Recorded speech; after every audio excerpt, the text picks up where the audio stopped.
아무도 보지 않고, 아무도 신경 써주지 않고, 아무도 관심 갖지 않고, 아무도 칭찬해주지 않는 그 일을 묵묵하게 하는 게, 그게 바로 킹덤 빌더입니다.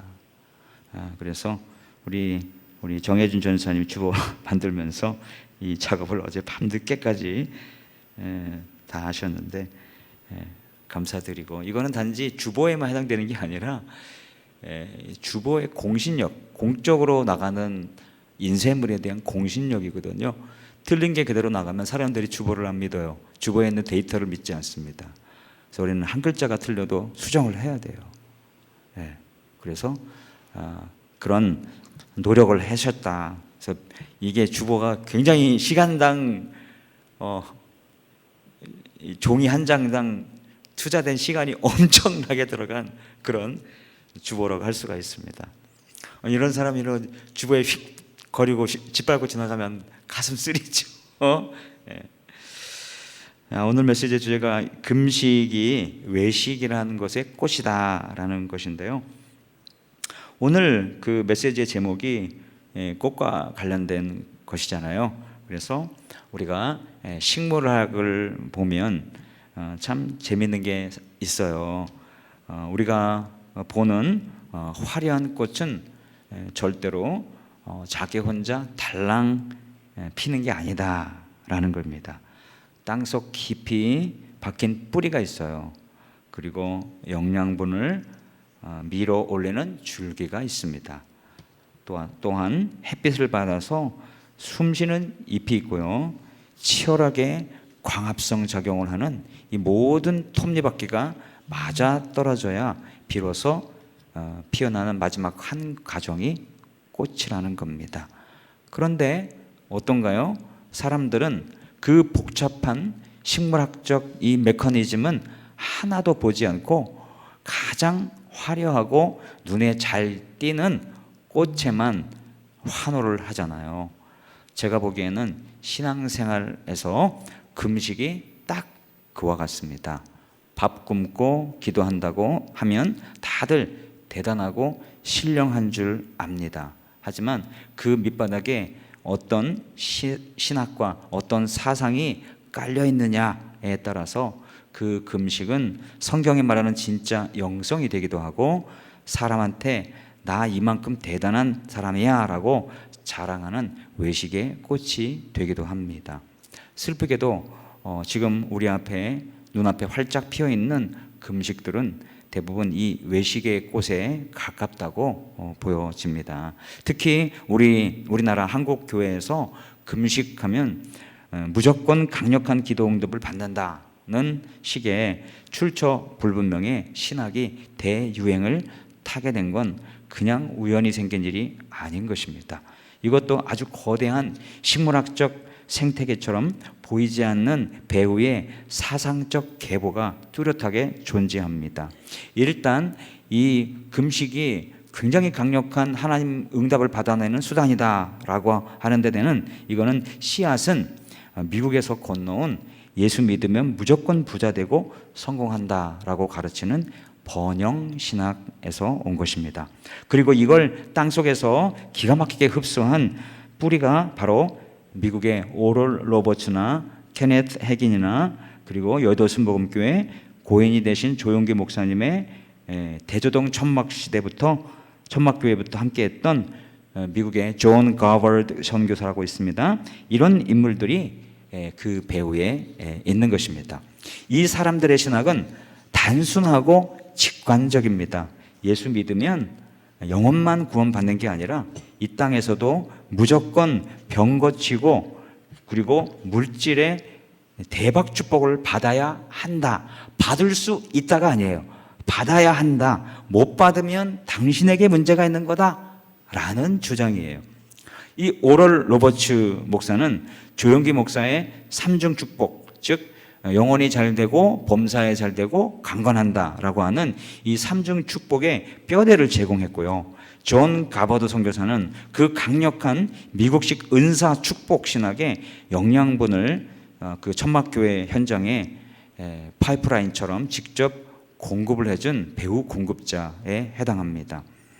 하지만 이 화려한 이 마법 공식을 성경의 핵심 인물에게 적용해 보면 곧장 이 신학이 치명적 오류라는 것을 발견할 수 있게 됩니다. 이 공식에 십자가에서 구속을 이루기 위해서 비참하게 찢겨 죽으신 예수 그리스도, 차디찬 감옥에서, 지하 감옥에서 외롭게 생을 마감한 사도 바울, 평생 굶주리고 헐벗다 줄줄이 목이 잘려 순교당한 사도들, 이런 분들은 결국 패배한 신앙의 실패자가 되어버리고 맙니다. 세상에 이런 모순이 어디 있어요? 주님이 십자가의 그 예수님이 실패자다, 말이 안 되잖아요. 결국 이 번영신학자들이 양산해낸 공식은 어느 시대 누구에게나 통용되는 절대 진리가 아닌 것이죠. 우주의 주권자이신 하나님을 내 말로 조종하려는 가짜 마스터 기자, 그리고 성경을 정면으로 위배하는 왜곡된 신학일 뿐입니다.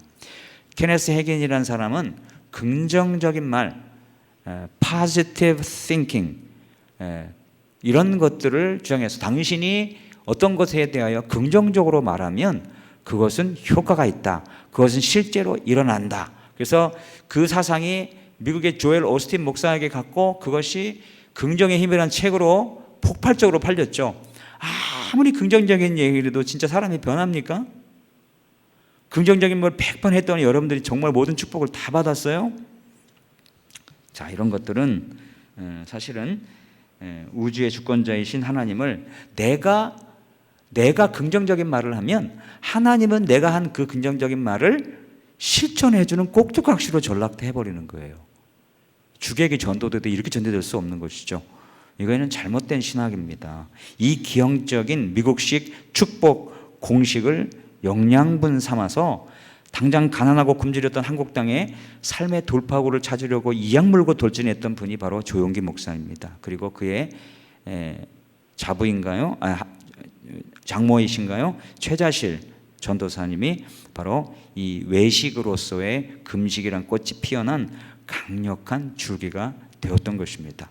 그 결과 잎사귀로 피어난 것이 여의도 순복음교회와 최자실 금식기도원이었습니다. 여기에서 한국 교계의 역사상 전무후무한 폭발적인 부흥성장이 일어났죠. 이게 소위 말하는 광합성입니다. 상황이 이렇게 되다 보니까 어떻게 됐어요? 주변의 수많은 교회, 교단들, 교회 목사님들이 와, 이거 대박이다 하면서 무분별하게 이 금식의 교리와 긍정의 힘과 이런 것들을 가져다 쓰기 시작했습니다. 여기에 한국인들이 원래 좋아하던 기복신학, 정성을 들이면 신이 감동한다라고 하는 게 이게 기복신학이잖아요. 여기까지 이게 짬뽕이 되면서 성경에서 말하는 진짜 의미의 금식의 개념은 사라지고 내 뜻을 관철하기 위한 강력한 기도 응답의 노하우로서의 밥 굶으면서 떼쓰는 기형적인 금식 신학이 꽃을 피우게 된 것이다. 저는 이렇게 분석을 합니다. 지금 우리에겐 너무나 당연하게 여겨지는, 여러분이 들어왔던, 배워왔던, 경험했던, 남들에게 들었던 그런 금식의 대학에는 죄다 이런 것들일 거예요. 이 금식에 대한 이해가 정말 성경적일까요? 진짜 금식이 뭔지 말해주는 성경으로 우리가 돌아가서 그 본질의 귀를 기울여야 합니다. 자, 지금부터 같이 한번 해보시죠. 먼저 이것을 알기 위해서는 이 금식이라는 개념이 어떻게 시대 속에서 변천해 왔는지를 볼 필요가 있습니다. 성경이 원래 말하려던 금식은 도대체 어떤 모습이었을까? 시대를 따라서 이 금식의 코드가 어떻게 변해왔나, 그 흐름을 보자는 거죠. 먼저 첫 번째로 구약에서는 이 금식은 한마디로 비통함과 회개를 표시하기 위한 것이었습니다. 비통함과 회개를 표시하는 것.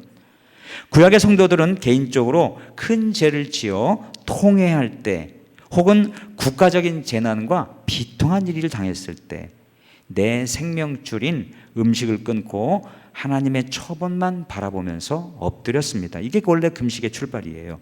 구약에서 금식을 뜻하는 히브리어 단어는 참이란 단어인데요.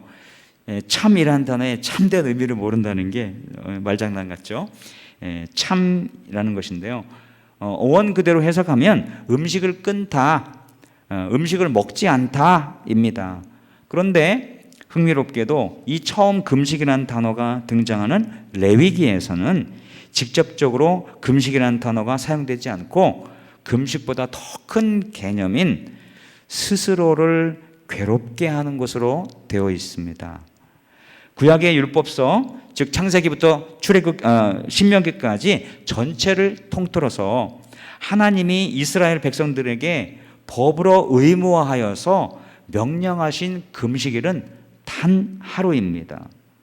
유대인 달력으로 7월 10일 대속죄일, 히브리 말로 욤 키프로입니다.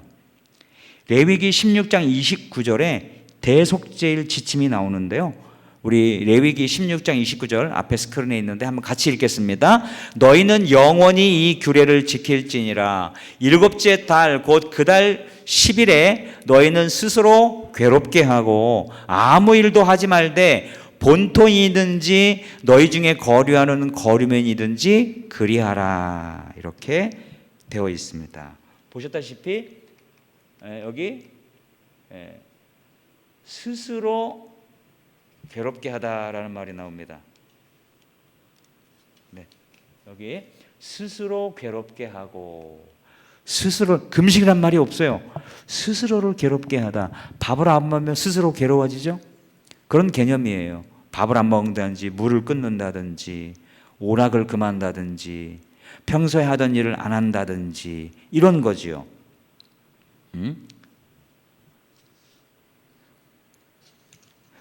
여기에 보면 금식이라는 대신에 스스로 괴롭게 하다는 표현이 됐잖아요. 스스로 괴롭게 하다. 이게 원어로는 아나 네페시인데요. 아나 네페시는 아나는 괴롭게 하다, 낮추다라는 뜻이고 억누르다는 뜻이고, 네페시는 영혼, 정신으로 보통 번역이 되지만 인간의 존재 또는 인간의 본성을 가리킬 때가 있는데요. 지금 이 본문에서 아나 네페시, 스스로 너희를 괴롭게 한다 했을 때 그 스스로가 자아, 인간의 본성, 인간 존재를 가리킵니다. 어떻게 인간이란 존재, 인간의 본성을 스스로 괴롭게 했을까요? 대속죄일 하루 동안 이스라엘 백성은 육체의 모든 즐거움과 노동을 멈추고 음식을 전면 중단해야 했습니다. 여기에 금식이라는 개념이 나오게 된 거예요. 이날에 스스로를 괴롭게 하지 않는 사람, 즉 금식에 동참하지 않는 사람, 금식과 즐거움을 중단하지 않는 사람은 공동체 안에서 끊어질 것이라는 엄중한 경고가 붙여졌습니다. 죽음을 당하거나 추방될 것이란 경고가 있었던 것이죠. 레위기 23장 29절에 나오는데요.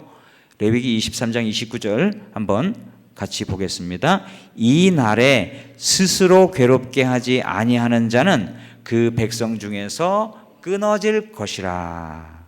왜 율법은 대속죄일에 금식을 명했을까요? 금식에는 어떤 메시지가 담겨 있길래 그랬을까요? 저는 개혁주의 신학을 한 사람이고 우리 교단은 개혁주의에 속한 교회이기 때문에 개혁주의 신학 관점에서 말씀을 드려봅니다.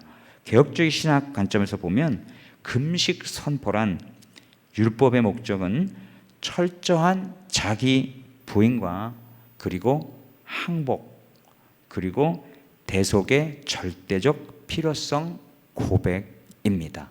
매우 중요하기 때문에 한 번 더 반복합니다. 철저한 자기 부인과 항복 그리고 대속의 절대적 필요성 고백입니다. 1년 동안 지은 이스라엘 전체의 죄를 대제사장이 들고 지성소로 들어가서 피를 뿌려서 속죄하는 그날 백성들이 할 수 있는 일은 아무것도 없었죠. 그래서 인간은 구원의 사역의 단 0.1%의 공로도 더 할 수 없고 음식을 먹어서 그것을 에너지원으로 삼는 자연적이고 일반적인 방식으로는 절대로 속죄를 얻을 길이 없고 오로지 하나님의 자비와 긍휼로만 속죄를 얻을 수 있다는 사실, 이것을 인정하는 것, 즉 자기 부인의 메시지가 담겨 있는 것입니다. 짧게, 나에게 해결책이 없고, 나에게는 문제 해결책이 없고 일반적인 방법으로도 도저히 해결책이 없습니다. 이 문제는 오직 하나님께 달려 있습니다. 라는 사실의 시인과 자기 부인의 의미가 금식에 담겨 있는 것입니다. 그래서 자연적인 방법, 일반적인 방법은 무엇입니까? 먹은 만큼 에너지를 얻는 것입니다. 그런 일반적인 방식의 문제 해결을 중지하고, 그러기 위해서 곡기를 끊고 하나님의 방법, 죄 없는 누군가가 대신 피 흘려주는 대속이 없이는 도저히 살 길이 없습니다 라는 항복의 의미로 금식을 했던 것입니다. 내가 지은 죄의 결과로 인해 내 노력과 정성으로는 결코 살 수 없고 오직 대속자의 죽음과 대속을 통해서만 죄로 인한 생명 끊어짐이 생명 이어짐이 될 수 있다는 것을 고백하게 하시려는 목적으로 하나님께서는 율법을 통해서 대속죄일에 금식하라 선포하신 겁니다. 바로 이것이 하나님께서 금식을 선포하신 본뜻이다, 이렇게 말씀드릴 수 있습니다. 그래서 나의 의지와 나의 뜻이 이루어지는 것이 아닙니다. 금식하면 네 뜻이 이루어져, 네 기도가 응답대가 아닙니다. 하나님의 처분에 자기 자신을 온전히 맡기는 백기투항의 의미인데, 이미 항복했고 자기를 부인했는데 자신의 뜻이 어디 있고 자신의 목적이 어디 있어요? 내 뜻 관철은 금식의 목적과는 다른 것입니다. 하나님의 선하시고 기뻐하시고, 즉 하나님이 받아들일 수 있는 하나님 마음에 드는 그 뜻과 그리고 완전하신 하나님의 뜻이 이루어지기를 강력히 요청드리는 영적 데모와 같은 것입니다. 이것이 바로 성경이 가르치는 바른 의미의 성경적 금식론이다 말씀드릴 수 있습니다. 그리고 이 금식에 관한 신학에서 제가 여러분에게 말씀드리고 싶은 두 번째는 성경적 개념의 금식 개념이 시대를 지나면서 변질되더라는 것입니다. 변질된 성경 가치의 금식이 무엇일까요? 원래의 의미는 자기 부인인데 이것이 원래는 자기 과시가 돼요. 왜요? 이 경건이 자기 부인의 아이콘이 아니라 경건의 아이콘으로 변질됐기 때문에 그렇습니다. 금식을 한다는 것은 경건하다는 뜻이고, 금식을 잘하고 많이 하면 그만큼 경건하다고 하는 그런 이해를 했기 때문에 이렇게 변질된 것입니다. 이상하게 금식에 대한 성경적 이해가 변질되어 가더라는 것이죠. 자기 부인, 항복, 백기투항, 하나님의 뜻 성취 목적의 금식이 경건한 삶의 아이콘으로 변질되게 되었습니다. 이렇게 된 데는 두 가지 이유가 있다 분석을 했습니다. 유대인의 신학과 문화적인 배경인데요. 유대인들은 금식을 했을 때 개인의 외식을 넘어서 사실 신학적, 문화적 배경이 있는 것으로 보입니다. 먼저 신학적 측면에서는 대속죄일의 금식과 관련된 율법 준수의 모델이 되어서 이렇게 율법을 하라고 하신 하나님의 말씀에 순종하면 민족의 회개와 영적 회복이 일어난다. 우리 민족이 회개할 때 회개할 수 있고 영적 회복이 일어난다. 그러니 나처럼 이렇게 당신들도 회개를 하시오 라고 하는 본보기를 보여주고 모델이 되어지기 위해서 특히 바리새파 중심, 분리주의자 중심으로 이 금식운동이 일어났던 것이죠. 이런 신념을 가지고 있기 때문에 그렇다고 볼 수가 있습니다. 또한 문화적으로 보면 금식이 경건함의 아이콘이 된 것은 경건함이 최고의 가치이기 때문에 경건의 아이콘인 금식을 통해서 경건한 자란 평판과 명예를 얻어서 사람들에게 인정받고 대접받으려는 1세기 유대 사회 구조적 특징을 꼽을 수가 있습니다. 이것도 한 몫을 한 거죠. 그러니까 신학적 배경과 문화적 배경 두 가지가 있는 것입니다. 그래서 예수님께서는 이 금식이 외식으로 가고 있는 것에 대해서 지적을 하신 겁니다. 예수님은 이 변질된 개념의 금식은 곧 외식이란 점을 지적하셨습니다. 본질적으로 금식이란 종교적 행위가 하나님과의 내밀한 관계보다 사회적 명예를 획득하려는 수단으로 변질되었던 당시의 시대적 흐름을 제대로 꼬집은 것이죠. 예수님 외에는 어느 지도자도 사실은 금식이 외식으로 변하고 있다는 점을 지적하지 못했습니다. 비슷하게는 나중에 살펴볼 이사야서 58장에 이사야를 통해서 하나님이 왜곡된 형태의 그 금식의 모습에 대해서 꼬집으시긴 하셨죠. 그러나 예수님 시대에는 예수님 외에는 어느 누구도 하지 않았습니다. 왜 그렇죠? 다들 그 밥에 그 나물이었기 때문에 그렇습니다. 어너더 레벨, 완전히 다른 차원의 삶을 사셨던 예수님의 눈에만 그들의 하고 있는 금식이 변질된 모습의 금식이라는 것을 보실 수 있었기 때문에, 그리고 그들과 같이 살지 않으셨기 때문에 변질되고 왜곡된 금식의 문제점을 지적할 수 있는 유일한 분이셨습니다. 신약시대의 금식을 개인적 경건의 코드로 둔갑시킨 대표적인 지도자들이 바로 바리새파 사람들이었습니다. 이들은 금식을 아예 일주일에 2번씩 하도록 규칙화하고 조직화했습니다. 왜 그랬죠? 하나님 앞에 엎드리려고 한 것이 아니라 자기 부인 항복, 그를 통해서 하나님의 뜻이 성취되는 이런 차원의 금식이 아니라 사람들에게 나 이렇게 일주일에 2번이나 금식해, 나 경건한 사람이야, 이렇게 보여주려고 그렇게 한 것입니다. 자기 부인과 항복의 의미가 담긴 금식이 변질돼서 자기 과시로 자기를 세상에서 가장 화려하게 드러내는 외식의 꽃이 되어버린 것이죠. 당연히 예수님은 이 위선적인 고락선이를 보시고 신랄하게 비판을 하셨던 것입니다.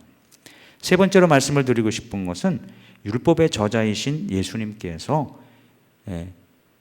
바리새파 버전도 아니고 누구 버전도 아닌 예수님 버전의 금식 룰을 완전히 리셋해 주셨다는 것입니다. 예수님께서는 우리가 함께 읽은 본문에서 금식에 대해서 뭐라고 하시죠? 금식할 때 본문에 보면 슬픈 그색을 내지 말아라, 머리를 지저분하게 하지 말아라, 며칠간 금식에 집중하느라고 밥을 못 먹고 초췌해서 얼굴이 핏기가 없고 누리끼끼하고 쾌제제하고 머리에는 기름기가 잘잘 흐르고 뭐 이런 사람들이 볼 때 어때요? 저 사람 금식 중인가 봐. 어유 경건한데? 그렇게 보이게 하려고 치장을 그렇게 하고 일부러 그렇게 했던 것입니다. 보이려고. 예수님 뭐라 그랬어요? 너 티내지 마라. 금식한다면 티내지 마라. 골방에서 모르게 해. 머리에 기름 바르고 얼굴 씻어. 화장해. 이런 거죠. 이는 금식의 의미를 해석할 대상을 명확히 하라는 겁니다. 내가 금식을 왜 하는지 그 금식의 의미를 해석할 대상을 분명히 하라는 거예요. 사람이 해석해서 경건하네, 이걸 이렇게 하려고 바리새인들은 금식을 했는데 원래 금식의 의미를 해석할 분은 하나님이잖아요. 네가 왜 금식을 하는지 내가 알겠다. 그래, 내 뜻을 구하는구나. 네 능력으로 안 되고 이 문제가 나한테 닿다고 영적 데모를 하는구나. 그래, 올바로 잘하고 있어. 내가 돌아볼게. 대상이 하나님이 아니라 사람이라는 거예요. 사람이 알아주는 칭찬에 귀 기울이지 말고 오직 은밀한 중에 보시고 너의 영적 데모를 받아주실 하나님 한 분께만 너의 관심을 집중하라는 명령입니다. 여기서 금식의 진짜 본질이 정의되거든요. 금식은 나에게는 문제 해결 방법도 해결 능력도 없어서 이 문제에 내가 백기를 드니 내 뜻이 아니라 하나님의 뜻과 섭리와 목적이 이루어지기를 바라며 그것을 기쁨으로 받아들이겠다고 온 몸으로 외치는 강력한 영적 데모인 것입니다. 본질을 잃어버린 금식을 하는 금식러들에게 하나님께서 주시는 일침이 있었는데요. 그것이 바로 이사야서 58장에 나오는 내용입니다. 금식의 기쁜 본질을 다 까먹고 밥만 굶었던 백성들을 향해서 하나님은 이사야서 58장에서 참다 못해 폭탄 발언을 하십니다. 문맥을 보면 이런 메시지인데요. 우리 이사야서 58장 우리 성경 프로그램 엘로컨트로 좀 띄워주시면 좋겠어요. 자, 거기에 보시면 이렇습니다. 야, 너희가 삶 속에서 온갖 불의를 다 저지르는구나. 가난한 이웃을 압제하고 정의를 실천하지 않는 것은 매우 나쁜 짓인데, 이런 것들은 다 골라 하면서 예배당에 와서, 성전에 와서 밥 굶으면서 너희들의 뜻이 이루어지게 해달라고 때를 쓰면 내가 그 영적 데모에 동의해 줄 것 같냐? 너희들이 하는 그런 류의 금식은 아무짝에도 소용이 없어. 그러면서 하나님이 진짜 기뻐하는 금식이 뭔지 그 대안을 제시하신 겁니다. 하나님이 소중하게 여기시는 두 가지, 즉 정의 실천과 고아와 과부와 같은 사회적 약자를 돌보는 것, 이 두 가지를 삶 속에서 실천하는 의로운 사람들은 그들이 하나님의 도움을 구하기 위해서 금식할 필요가 없다는 거예요. 어떻게 했어요? 그들이 금식하면서, 사실 보세요. 우리가 금식을 하되 어찌, 여기 본문 보세요. 앞에 보세요. 우리가 금식을 하되, 스크린을 보세요. 어찌하여 주께서 보지 아니하시오며 우리가 마음을 괴롭게 하되 어찌하여 주께서 알아주지 아니하시나이까? 보라, 너희가 금식하는 날에 오락을 구하며 온갖 일을 시키는도다. 금식하는 날에 오락, 즐거운 일을 하고 다른 사람들에게 온갖 일을 시킨다는 거예요. 보라, 너희가 금식하면서 논쟁하며 다투며 악한 주먹으로 치는도다. 너희가 오늘 금식하는 것은 너희의 목소리를 상달하게 하려는 것이 아니니라. 너희의 뜻을 관철시키기 위한 금식이 아니니라. 이것이 어찌 내가 기뻐하는 금식이 되겠으며 이것이 어찌 사람이 자기의 마음을 괴롭게 하는 날이 되겠느냐. 그의 머리를 갈대같이 숙이고 굵은 배와 재를 펴는 것을 어찌 금식이라 하겠으며 여호와께 연락될 날이라 하겠느냐 하면서 6절부터 하나님이 진짜 기뻐하는 금식의 의미를 말씀하십니다. 흉악의 결박을 풀어주며, 이게 뭐예요? 다 옳은 일이란, 흉악의 결박을 풀어주고 멍해의 줄을 끌어주며 압제당하는 자를 자유하게 하며 모든 멍해를 꺾는 것이 아니겠느냐. 또 줄인 자에게 내 양식을 나누어 주며 유리하는 빈민의 집에 들이며 헐벗은 자를 보면 입히며 내 곤욕을 피하여 스스로 숨지 아니하는 것이 아니겠느냐. 가난한 자, 고아와 같은 사람들을 돌아보는 것. 그리고 8절, 그리하면 내 빛이 새벽같이 비칠 것이며 내 치유가 급속할 것이며 내 공의가 내 앞에서 행하고 여호와의 영광이 내 뒤에 호위하리니 내가 부를 때 나 여호와가 응답하겠고 내가 부르짖을 때 내가 여기 있다 하리라. 만일 내가 너희 중에서 멍에와 손가락질이가 허망한 말을 제하해버리고 줄인 자에게 내 심정이 동하며 괴로워하는 자의 심정을 만족하게 하면 내 빛이 흑암 중에 떠올라 내 어둠이 낮과 같이 될 것이며 여호와가 너를 인도하여, 자, 여기 11절 같이 읽겠습니다. 여호와가 너를 항상 인도하여 메마른 곳에서도 내 영혼을 만족하게 하며 내 뼈를 견고하게 하리니 너는 물된 동산 같겠고 물이 끊이지 아니하는 샘 같을 것이라. 물된 동산이 여기서 나왔어요. 물된 동산이 뭐예요? 하나님이 항상 물을 공급해 주는 동산, 하나님이 관리하시는 동산이라는 거예요. 얼마나 사시사철 때를 따라 열매를 많이 맺겠어요. 누가 물된 동산가 된다는 거예요? 참된 금식의 의미를 실천하는 사람, 금식이 필요 없는 사람, 그리고 뭐예요? 가난한 자, 고아와 과부를 돌아보고, 그리고 하나님의 정의와 공의를 실천해서 편백되이 판단하고 심판하지 아니하고 왜곡되이 판단하지 아니하고 정의를 실천하는 것, 이 두 가지가 하나님이 가장 중요하게 생각하시는 구약에서 두 가지 개념이고, 결국은 이 두 가지를 실패했기 때문에 이스라엘 백성이 포로로 끌려간 것이거든요.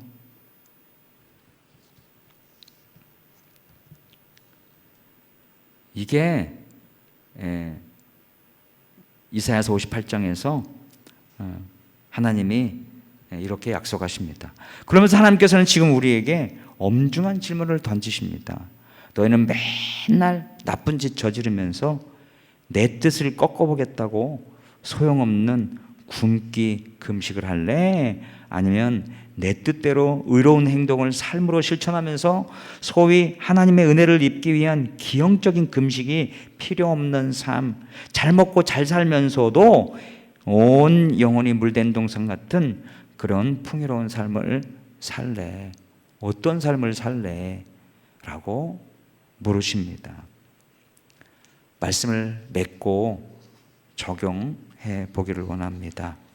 우리가 기존에 알고 있는 금식의 목적은 주로 재난이나 위기의 때 슬픔, 그리고 그 앞에서 부르짖음, 애통, 비통한 표현, 지은 죄에 대한 처절한 뉘우침, 회개, 바로 이거였습니다.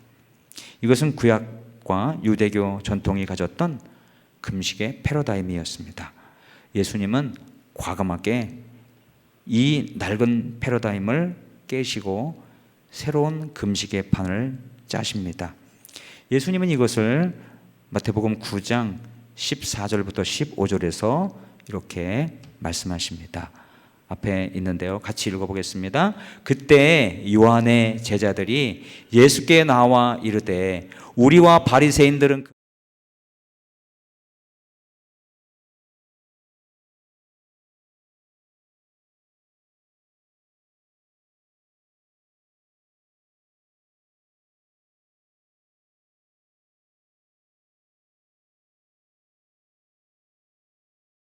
이 의미는 썩어빠진 왜곡된 개념의 금식은 더 이상 하시지 않을 것이고 제자들에게도 하지 말라고 하실 것이라는 의미입니다.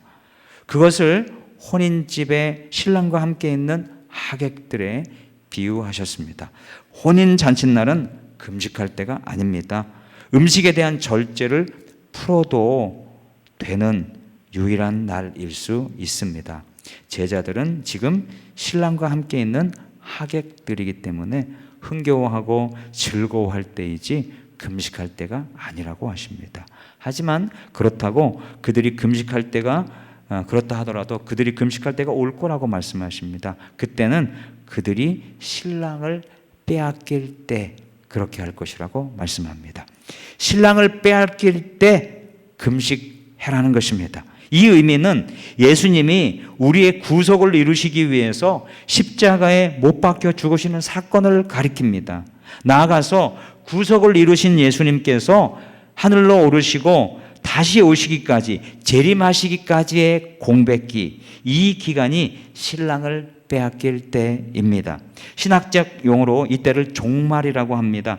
예수님의 초림에서부터 재림의 때까지의 기간을 가리켜서 신학에서는 종말이라고 합니다. 그러니까 지금 우리는 어느 시대에 살고 있어요? 종말의 시대를 살고 있습니다.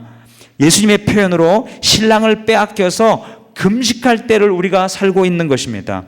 그때는 낡은 의미의 금식을 거부했던 제자라도 흥청망청 먹고 마시고 놀 때가 아니라는 겁니다. 금식을 해야 할 때라는 것입니다. 그런데 신랑을 빼앗겼을 때 제자들이 해야 할 금식의 핵심은 율법으로서의 금식이 아닙니다. 자기 과시로서의 금식도 아닙니다. 오직 사랑에 기초한 자발적 의지로 겸비하여 행하는 금식입니다. 이 개념을 잘 설명해 주는 것이 여러분이 잘 아시는 춘향이와 이몽룡 스토리입니다. 춘향이가 다시 오겠다고 약속한, 과거 급제에서 다시 오겠다고 약속한 이몽룡의 말을 믿고 그의 아내가 되기 위해서 변사또의 수청을 거부하고 정절을 지키고 이를 위해서 고초받기를 선택한 것, 바로 이것이 춘향전의 메인 줄거리잖아요. 지금 변사또의 술판은 뭡니까? 영적 정절을 거부하게 만드는 세상의 유혹이라고 할 수 있습니다. 지금 신랑 이몽룡, 우리의 예수님이 곁에 없는 공백기 동안에 이 세상은 변사또가 장악하여, 악한 마귀 사탄이 장악하여 화려한 권력과 물질의 술판을 벌이고 있습니다. 변사또는 춘향이, 즉 교회와 성도들을 향해서 어차피 떠난 이몽룡은 돌아오지 않는다. 지금 하늘로 올라간 예수는 언제 오냐? 안 온다. 그러니 내 술판에 동참해서 화려한 부귀영화를 누려라 라고 수청을 둘라고 협박하고 유혹을 합니다. 이에 대해서 춘향이는 정절을 지켰죠. 이것은 춘향이가 그냥 의무적으로 한 게 아니었습니다. 자발적이었던 것이고 이몽룡을 사랑했기 때문에 그런 이 바로 금식의 본질입니다. 이 상황에서 춘향이가 변사또의 산의 진미를 거부하고 칼을 쓴 채 옥에 갇히는 고초를 겪은 것은 의무나 법이 무서워서가 아니었습니다. 신랑 이몽룡을 향한 사랑과 정절 때문이었습니다. 변사또가 주는 진수석찬을 먹으며 배부르느니 차라리 신랑을 기다리며 옥중에서 줄이겠다고 선택한 자발적 행동이었습니다. 이게 바로 신약 성도가 세상의 물질 만능주의적 가치관을 거부하며 겪는 자연스러운 영적 배고픔, 영적 금식인 것입니다.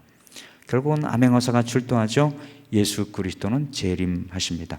언제 올지 모르지만 신랑 이몽룡 우리 주 예수 그리스도는 반드시 마패를 지켜들며 암행어사 출두요 라고 외치고 돌아올 것입니다. 그날이 오면 변사또의 불의한 술판과 거대한 세력은 한순간에 심판을 받게 되고 정절을 지키며 줄여왔던 성춘향과 같은 그런 경건한 신자, 믿음의 신자의 눈물은 가장 영광스러운 혼인잔치의 기쁨으로 바뀌게 될 줄로 믿습니다. 예수님이 말씀하신 신랑을 빼앗길 때 금식할 것이라는 뉘앙스는 바로 이런 겁니다. 주님은 이 메시지를 이해한 저와 여러분에게 질문하십니다. 너희는 변사또의 술판에 동참해서 배를 채우는 성춘향이 되겠냐? 아니면 언제 올지 모르나 확실히 다시 올 신랑의 약속을 믿고 기꺼이 세상의 풍요에 줄이며 정절을 지키는 영적 춘향이가 되겠느냐? 너희가 진정으로 나를 사랑하는 신부라면 내가 없는 이 세상의 술판에 어찌 쉽게 배부를 수 있겠느냐라는 질문입니다. 이제 이 말씀을 우리에게 적용해 보기를 원합니다. 내 욕망을 채우기 위해 하나님을 협박하던 기형적 형태의 금식은 중지되어야 합니다. 우리는 변사또가 차려놓은 이 세상의 성공과 탐욕의 술판에서 떡고물 하나 더 얻어먹으려고 떼쓰는 변심한 춘향이가 되어서는 안 될 것입니다. 우리가 누구입니까? 영적으로 우리는 오직 한 분, 우리 신랑 되신 예수 그리스도의 거룩한 연합이 이루어지기를 갈망하며 세상의 유혹과 죄의 유혹이라면 변사또의 수청을 거부해야 하는 영적 춘향인 줄로 믿습니다. 아멘. 내 뜻을 관철하는 완고한 입술을 닫고 하나님의 바램과 섭리를 기쁨으로 수용하는 진짜 자기 부인의 자리로 나아가는 저와 여러분 되기를 바랍니다. 밥을 굶는 위선 대신 삶의 현장에서 정의를 실천하고 약자의 눈물을 닦아주는 하나님의 기쁨이 되는 저와 여러분 되기를 바랍니다. 그럴 때 은밀한 중에 보시는 우리의 하나님께서 우리의 삶을 항상 인도하시며 가물은 곳에서도 우리의 영혼을 만족시켜 주시는 물된 동산의 축복으로 갚아 주실 것입니다. 성경적 금식의 의미를 알아서 그것을 종말의 때의 삶으로 살아가는 참된 경건의 삶을 추구하시는 복된 영청 가족 저와 여러분이 되시기를 주님의 이름으로 축복합니다.